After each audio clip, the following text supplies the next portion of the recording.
Hello students, welcome back to our online classes conducted by Lotus Academy, and today we have to discuss real number and this is a part 5 of our video lecture.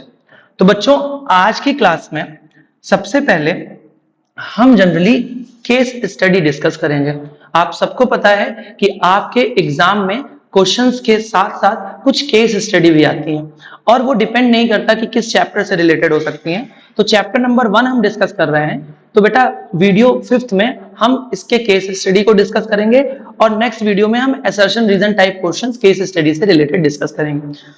तो बच्चों सबसे पहले आप इस बात को समझिए कि केस स्टडी में आपको एक पूरा एक स्टेटमेंट दिया होता है जहां पर आपको उसको पढ़ना होता है। तो सबसे पहला काम क्या होता है जब भी आप कभी केस स्टडी क्वेश्चंस को देखें, क्योंकि बच्चे मैंने अक्सर ऑब्जर्व किया है कि आप सब केस स्टडी की प्रैक्टिस बहुत कम करते हो। क्यों? क्योंकि अगर आप खुद सोचो कि इतने बड़े स्टेटमेंट को लिखना क्लासरूम में ये थोड़ा इम्पॉसिबल सा टास्क होता है, तो इसलिए बच्चे भी क्या करते हैं, केस स्टडी को स्किप करते हैं। और जब एग्जाम में एकदम ईजी सी भी केस स्टडी आती है तो अटेम्प्ट नहीं कर पाते, क्योंकि उन्हें रीडिंग हैबिट नहीं होती क्वेश्चंस को कैसे टैकल करना है। तो जब भी आप केस स्टडी को सॉल्व करें बच्चों, सबसे पहले आप ये डिसाइड करें कि ये किस चैप्टर से रिलेटेड केस स्टडी है।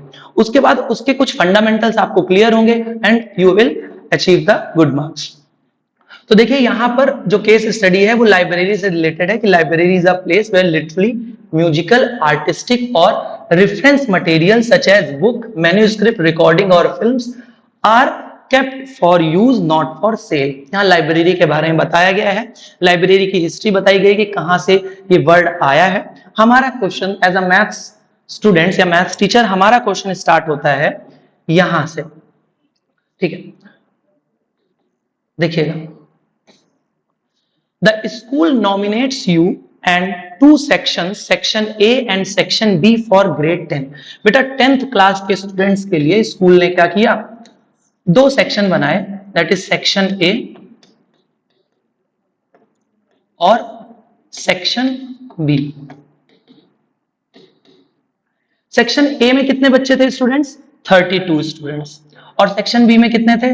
36। तो आप देख रहे हो, आपको इसमें अभी आपने क्या इंपॉर्टेंस देखी सर, आपके लिए क्वेश्चन सबसे पहले क्या करना है, केस स्टडी को बहुत अच्छे से रीड करना है और देखना है कि एज अ मैथ्स आपके लिए क्या इंपॉर्टेंट डिटेल इसमें दी गई है।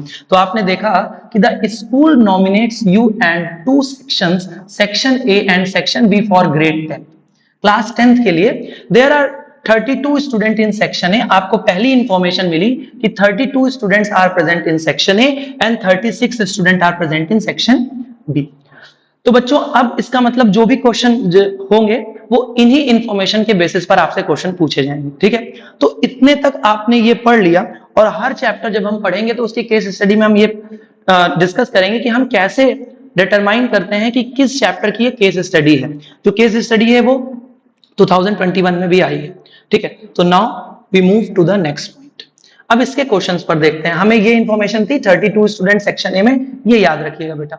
चलिए now the first question is, ठीक है, और आपको पता है ये 3 और 4 मार्क्स के आपके एग्जाम में आते हैं, ठीक है। चलिए देखते हैं। सबसे पहले क्वेश्चन को रीड करिए, what is the minimum number of books, minimum number of books you will acquire for the library, ठीक है। आपसे कह रहा है कि सपोज दैट आपने एक लाइब्रेरी बनाई क्लास 10th के स्टूडेंट्स के लिए स्पेशली, और क्लास 10th में सेक्शन ए में 32 स्टूडेंट्स थे और सेक्शन बी में 36 स्टूडेंट्स थे। आपसे सबसे पहला सवाल पूछा है कि what is the minimum number of books you will acquire for the class library so they can be distributed equally among the students of section A और section B। कितनी मिनिमम नंबर ऑफ बुक्स आपको चाहिए ताकि आप section A के 32 students और section B के 36 students को इक्वली डिस्ट्रीब्यूट कर पाए। यहां तक चीजें क्लियर हो गई। अब बेटा ध्यान से देखिएगा, आपके पास मैं फिर से एक बार लिखता हूं कि सेक्शन ए में जो प्रीवियस आपने जो केस स्टडी पढ़ी उससे एक इंफॉर्मेशन आपने देखी कि क्लास 10th के सेक्शन ए में कितने स्टूडेंट्स थे बेटा? 32 स्टूडेंट्स। और सेक्शन बी में कितने स्टूडेंट्स थे बेटा? 36 स्टूडेंट। सेक्शन ए में थे बच्चों 32 स्टूडेंट्स और सेक्शन बी में कितने थे बेटा? 36 स्टूडेंट्स। अब आपसे ये कहा है कि कितनी मिनिमम नंबर ऑफ बुक्स आपको चाहिए ताकि आप हर बच्चे को सेक्शन ए के भी और सेक्शन बी के भी इक्वली बुक्स डिस्ट्रीब्यूट कर पाए। ठीक है, अब कभी भी आपने 6, 7, 8 में भी ये बेसिक कॉन्सेप्ट पढ़ा है बेटा, यहां पर कॉन्सेप्ट आता है एलसीएम का। ठीक है, तो मैंने लिखा minimum number of books, number of books required is equal to, हम कैसे इसके minimum number of books calculate कर सकते हैं, अगर हम इसका एलसीएम निकाल लें। एलसीएम किसका बेटा, 32, 36 का। तो बच्चों अगर हम LCM lowest common multiple calculate कर लें 32 और 36 का, तो हमें यह पता चल जाएगा कि कितनी बुक्स हमें एक्वायर होंगी, what is the minimum number. और ऑप्शन भी देखिए आपके 144, 128, 288 और 272। ठीक है, तो आपको से कह रहा है कि कितनी minimum number of books you will acquire to distribute equally among the student of section A and section B. उसके बाद बच्चों आप इस क्वेश्चन में क्या कैलकुलेट करेंगे बेटा, एलसीएम।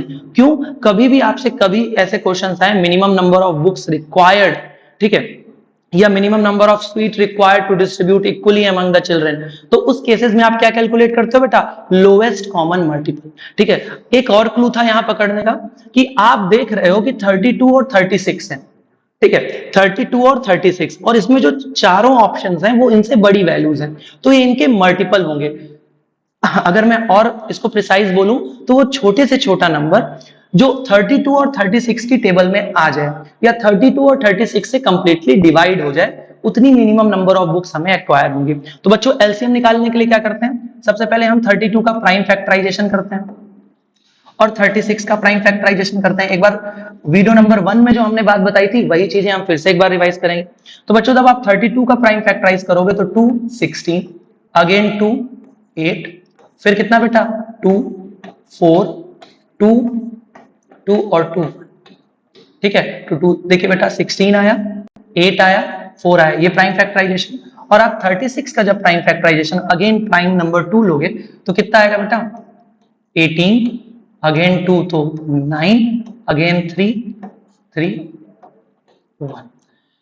तो आप लिख सकते हो therefore 32 is equal to 2 1 2 3 4 5, 2 raised to the power 5, और 36 इज इक्वल टू कितना बच्चों 2 raised to the power 2 into 3 raised to the power 2, 2 raised to the power 2 into 3 raised to the power 2।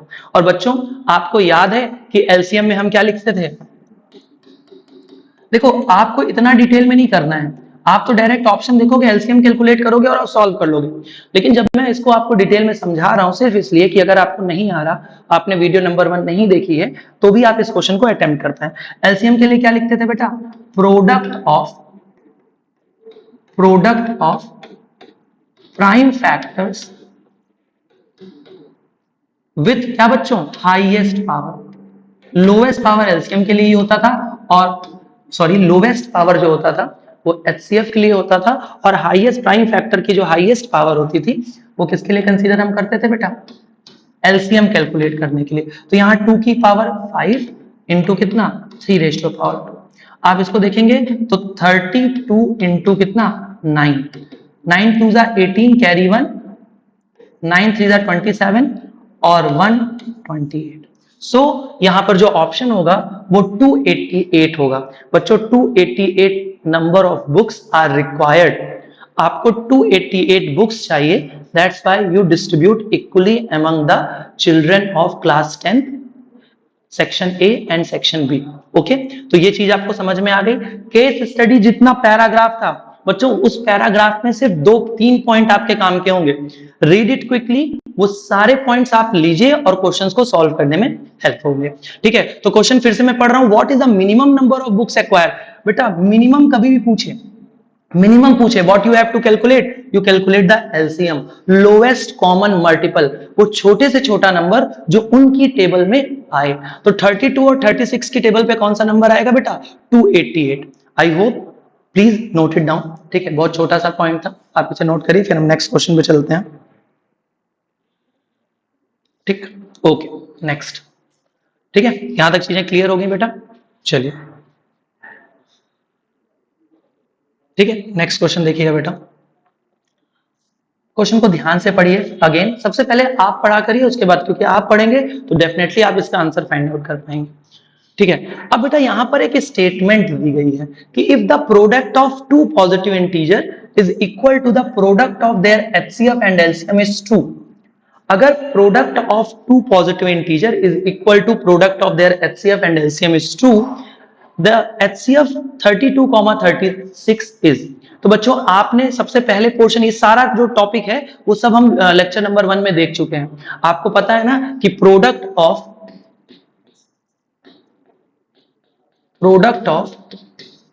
To positive integers, product of two positive integers, suppose that उन दो positive integers को मैंने ले लिया a into B is equal to क्या बेटा, HCF a comma B into LCM a comma B.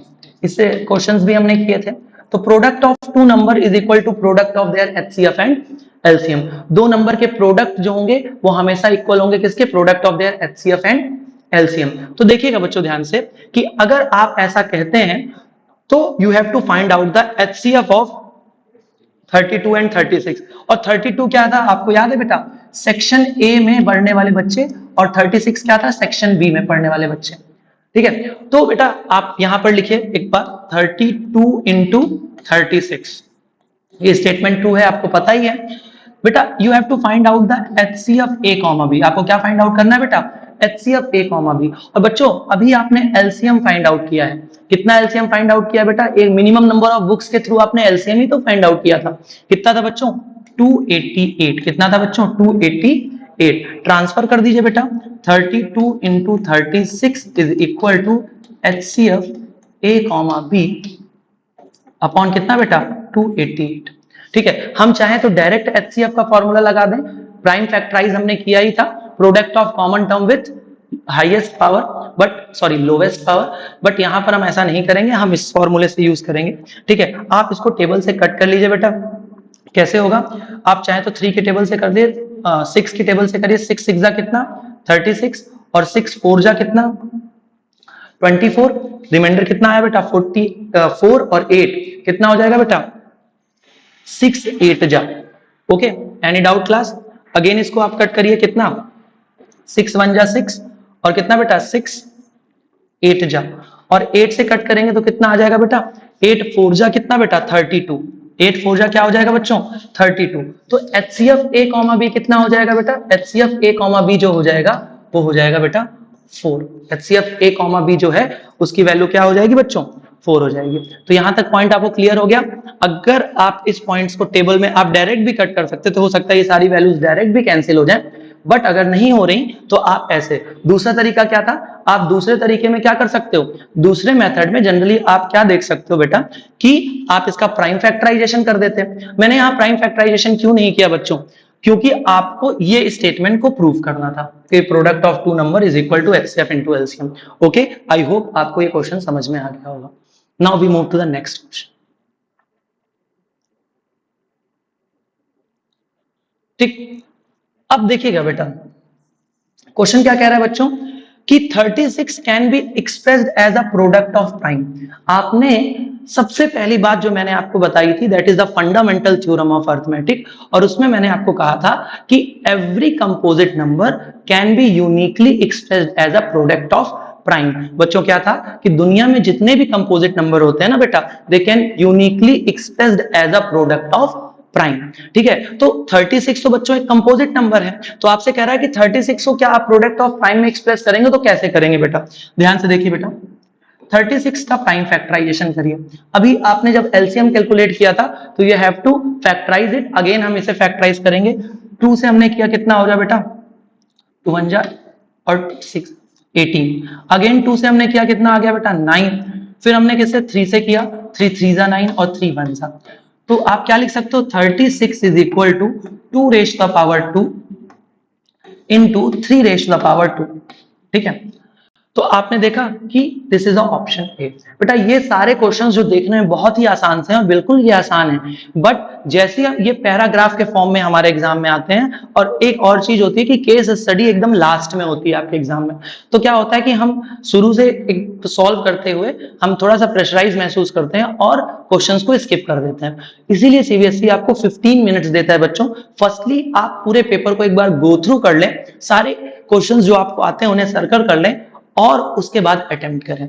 तो जो इजी से दिखने वाले क्वेश्चन ना बेटा, कभी कभार वो एग्जाम में आपको टफ लगते हैं, ठीक है, सेम। और ये क्वेश्चंस आपकी प्रैक्टिस के लिए ही है, ठीक है। चलिए नेक्स्ट क्वेश्चन, एक इजी सा क्वेश्चन था, किसी कोई डाउट नहीं। आपको 36 को एक्सप्रेस करना था as a product of prime. Now we move to the next.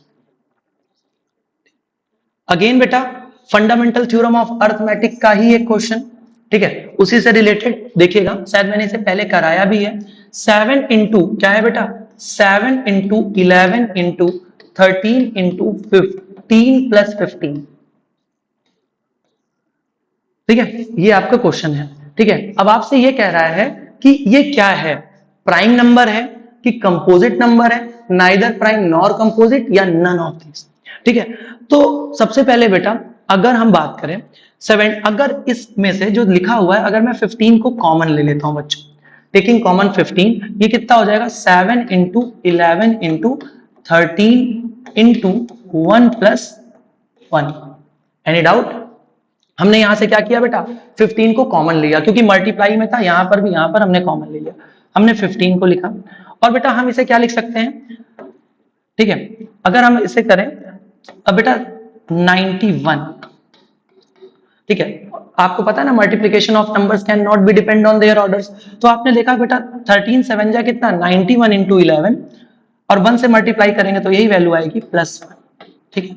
अब बेटा ध्यान से देखिएगा, 15 ब्रैकेट में आप इसको क्या लिख सकते हैं बेटा, 91 को 11 से मल्टीप्लाई करेंगे आपको कितना मिलेगा 1 0, ठीक है, ठीक है, यहां पर +1 होगा बेटा, ठीक है। तो 15 इंटू कितना 1002, ठीक है। तो 91 को अगर आप 11 से एक बार चेक कर लीजिएगा, मैंने एक रैंडमली कैलकुलेशन कर दी है, बट आप यहां पर भी अपने क्वेश्चंस को देख सकते हैं कि इस पॉइंट पर भी 1001 प्लस 1, जिसे हम लिख सकते हैं 15 इंटू 1002, ठीक है। तो आप देख रहे हो कि नंबर्स क्या कर सकते हैं, एक्सप्रेस हो रहे हैं as a product of prime, ठीक है। इसे और हम ब्रेक डाउन कर सकते हैं, जिसकी वजह से हम क्या कंसीडर करेंगे, इसे कंपोजिट नंबर कंसीडर करेंगे। क्या कंसीडर करेंगे बच्चों, कंपोजिट नंबर कंसीडर करेंगे। जब भी कभी इस फॉर्मेट में आपने कुछ कॉमन ले लिया, तो आप यहीं पर ये था कि according to the fundamental theorem of arithmetic, जितने भी कंपोजिट नंबर होते हैं, they can uniquely expressed as a product of prime, ठीक है।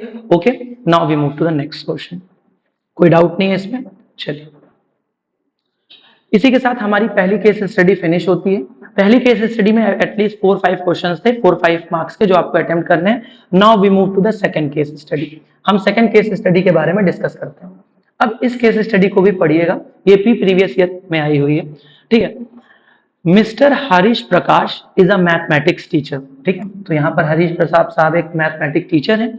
Today he is going to explain the difference between rational and irrational number. बेटा chapter की starting में ही आपको क्या डिस्कस करना था, रेशनल और इरेशनल के बीच में difference, by giving its definition and examples are given below, ठीक है। तो यहां पर आप, मैंने कहा ना, सबसे पहले जब आप केस स्टडी पढ़ें तो उसमें जो इंपॉर्टेंट इन्फॉर्मेशन आपको एक्सट्रैक्ट करनी है अपने क्वेश्चंस के लिए, उसको ध्यान दें। अ नंबर इज, तो उन्होंने कहा a number is called a rational number if it can be written in the form p upon q where p and q are integers and q is not equal to 0। जैसे उन्होंने कुछ examples दिए, किसके बेटा, rational number के। Again उन्होंने क्या समझाया बेटा, इरेशनल नंबर के बारे में समझाया। जिन्होंने नहीं समझा फिर से समझ ले कि a number which can not be expressed in the form of p upon q where p and q are integers and q is not equal to 0 is called irrational number। और उन्होंने एग्जांपल दिया √2, √3 और पाई, ठीक है। आप सबको पता है बेटा, एक इंपॉर्टेंट बात क्लास 9 से पढ़ते आए हो कि पाई क्या होता है बेटा, एक इरेशनल नंबर होता है, जबकि इसकी जो अप्रोक्सीमेट वैल्यू 22/7 हम करते हैं, वो क्या होती है बेटा, रेशनल नंबर होती है, ठीक है। तो ये छोटी सी इंफॉर्मेशन जो आपको पता है। तो अभी सर हमें इस केस स्टडी में कौन सी इंफॉर्मेशन हमने एक्सट्रैक्ट करी, हमें इसमें हमने ये एक्सट्रैक्ट किया कि हमें रेशनल और इरेशनल नंबर्स के बारे में एक बेसिक अंडरस्टैंडिंग होनी चाहिए, ठीक है। अगर नहीं है तो आप इस केस स्टडी को पढ़ेंगे, ठीक है। चलिए अब बेटा इससे रिलेटेड क्वेश्चन, सबसे पहला सवाल आता है, ठीक है। सर फर्स्ट क्वेश्चन क्या आता है बेटा, अब आपने रेशनल इरेशनल पढ़ लिया, और अगर टीचर ने आपको रेशनल और इरेशनल पढ़ा दिया तो ऑब्वियसली सी बात है वो आपसे क्वेश्चन भी पूछेगा कि what is rational number, what is irrational number, ठीक है। तो अब क्वेश्चन है कि is y is a rational, is y is a rational और एन इरेशनल नंबर, ठीक है।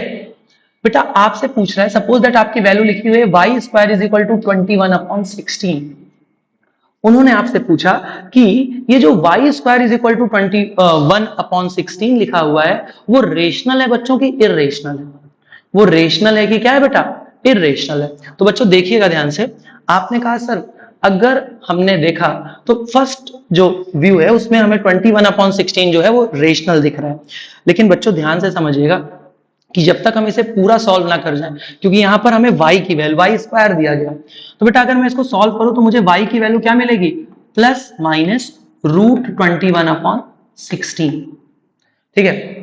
सर ये प्लस माइनस वैल्यू कैसे आती है बेटा, जब भी आप किसी स्क्वायर को स्क्वायर रूट में कन्वर्ट करते हो, आप ऐसे देखिए y का स्क्वायर, y की स्क्वायर करने पर हमें y स्क्वायर मिल जाएगा, और प्लस √21/16 को करने पर भी 21/16 मिलेगा, और माइनस √21/16 को भी स्क्वायरिंग करने पर आपको क्या मिलेगा बच्चों, 21/16। इसलिए हमने दोनों का साइन यूज किया प्लस माइनस। तो अगेन हम इसको क्या लिख सकते हैं, क्योंकि 21 तो किसी नंबर का परफेक्ट स्क्वायर है नहीं, लेकिन जो 4 है 16 है वो है किसका बेटा, 4 का।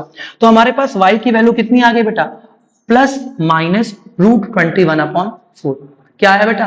और आपको पता है कि 21 जो है वो क्या होगा बेटा, एक इरेशनल नंबर होगा, क्या होगा बेटा, इरेशनल नंबर, ठीक। और 4 क्या होगा बेटा, एक रेशनल नंबर होगा। और कभी भी आप इरेशनल और रेशनल का डिवीजन करोगे तो आपको क्या मिलेगा, हमेशा बताइए, एक इरेशनल नंबर। दैट्स व्हाई जो y है वो आपसे y स्क्वायर नहीं पूछा था बच्चों, आपसे y पूछा था, तो y क्या हो जाएगा बेटा, एक इरेशनल नंबर हो जाएगा। y क्या हो जाएगा बच्चों, एक इरेशनल नंबर, ठीक है बेटा। इस केस स्टडी में कोई ऑप्शंस नहीं थे, तो आपको इसको ये शो करके दिखाना पड़ेगा कि y क्या हो गया बेटा, एक इरेशनल नंबर हो गया। आई होप आपको ये क्वेश्चंस क्लियर हो गए, काइंडली नोट इट डाउन।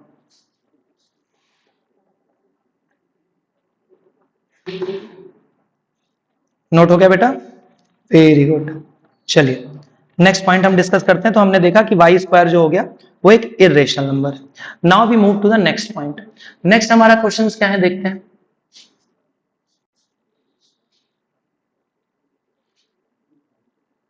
एक इजी सा क्वेश्चन और, is √64 is an irrational number.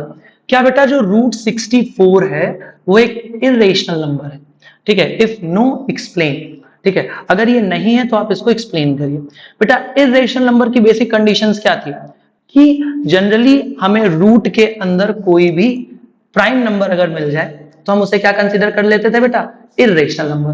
तो अगर हम √64 का प्राइम फैक्टराइजेशन करें तो आप इसको लिख सकते हो 8 × 8, ठीक है। और इसको आप क्या लिख सकते हो बेटा, 8 जो कि क्या है, एक इंटीजर है, या आप इसे कह सकते हो बेटा रेशनल नंबर।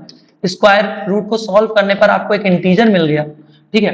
तो जनरली हम ये कह सकते हैं कि √64 क्या है, वो एक क्वेश्चन पूछा था ना कि इज क्या इरेशनल है, तो आप कहोगे no, √64 is a rational number. क्यों, क्योंकि उसको आप उसके जब सिंपलेस्ट फॉर्म में कन्वर्ट करोगे तो 64 को जब आप करोगे तो क्या आएगा बेटा, 8 आएगा, ठीक है। चलिए, लेकिन अगर आपसे कोई पूछ लेता सर √-64 के बारे में आप क्या कहना चाहते हैं, अगर आपसे कोई पूछ लेता सर √-64 के बारे में आप क्या कहना चाहते हैं, कि ये रेशनल है कि इरेशनल, आप रेशनल रेशनल की छोड़िए, ये तो रियल भी नहीं है ना।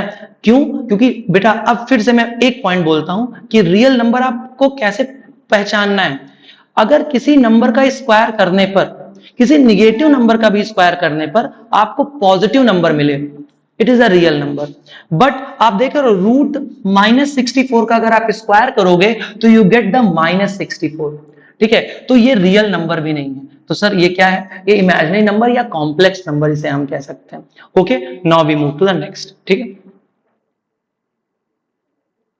चलिए नेक्स्ट पॉइंट हमारा क्या है, आपने लेक्चर नंबर 4 में जो देखा था, हम प्रूविंग के कुछ क्वेश्चन सॉल्व कर रहे थे। अगेन ये प्रूविंग का क्वेश्चन हमारे सामने है कि प्रूव दैट 11 अपॉन रूट 5, मैं लिख देता हूं क्या है, prove that 11 upon root 5 is an irrational number. आपको क्या प्रूव करना है बेटा, 11 अपॉन रूट 5, ठीक है, 11 upon root 5 is an irrational number, ठीक है, 11 अपॉन रूट 5, ठीक है, ये क्वेश्चन 11 अपॉन रूट 5, सॉरी ये मिसप्रिंट हो गया है यहाँ पर, ये क्या है बेटा, ये जो है वो, ठीक है, यहां पर ये क्या क्वेश्चन है, 11 रूट 5। आप 11 अपॉन रूट 5 को भी सॉल्व कर सकते हो। 11 अपॉन रूट 5 का रेशनलाइजेशन कर देते, वो 11 रूट 5 अपॉन 5 आ जाता, हम उसे प्रूफ कर लेते। बट जो क्वेश्चन आपके से एग्जाम में पूछा गया है वो क्या है, 11 अपॉन रूट 5। आपको क्या शो करना है कि 11 अपॉन रूट 5 क्या है बेटा, एक इरेशनल नंबर है। तो अगेन अब आपको मैंने डिटेल बता चुका हूं, मैं डायरेक्ट करता हूं, मैंने 11 रूट 5 को किसके इक्विवेलेंट कर लिया बेटा, a अपॉन बी के। जहां पर मैं क्या कहता था, a एंड b आर को प्राइम, a और b क्या होते थे बेटा, को प्राइम होते थे। को प्राइम मतलब इनका सिंपलेस्ट फॉर्म जो होता था वो उनका HCF 1 है, ठीक है, a and b are coprime और b is not equal to 0। इतनी कहानी हमने डिस्कस कर ली थी, ठीक है बेटा। नाउ तो अगर हमने लिखा कि 11 root 5 is equal to a upon b, तो हम ये लिख सकते हैं बेटा, रूट मैंने कहा था ना रूट वाले पोर्शन को फ्री करना है, तो रूट 5 इज इक्वल टू क्या बेटा, a upon 11b। Root 5 is equal to कितना, a अपॉन 11b, ठीक है। अब बेटा ध्यान से देखिए, अब आप कहोगे because a and b are integers, a और b क्या थे बेटा, एक इंटीजर्स थे, so a upon 11b is a rational number. क्या हो जाएगा बेटा, इज अ रेशनल नंबर, ठीक है। तो अगर a और b को प्राइम है और b is not equal to 0 है, तो ये भी एक रेशनल नंबर के फॉर्मेट में है। तो अगर a अपॉन b एक रेशनल नंबर है, तो root 5 is equal to a upon 11b is also a rational number. तो अगर ये एक रेशनल नंबर है तो आप कह सकते हो this implies that root 5 is a rational number.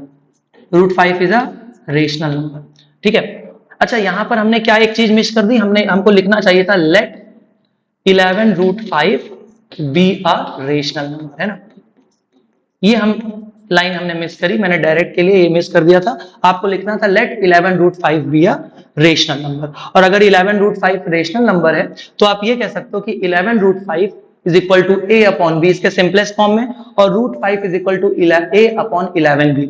तो बच्चों अगर ये एक रेशनल नंबर है तो रूट 5 भी एक रेशनल नंबर होगा, but this contradict root 5 is a rational number, ये बोलना ही अब गलत हो गया है, ठीक है। रूट 5 एक रेशनल नंबर नहीं होता, ये एक इरेशनल नंबर होता है, ठीक है। बट आप ये भी लिख सकते हो, बट वी नो दैट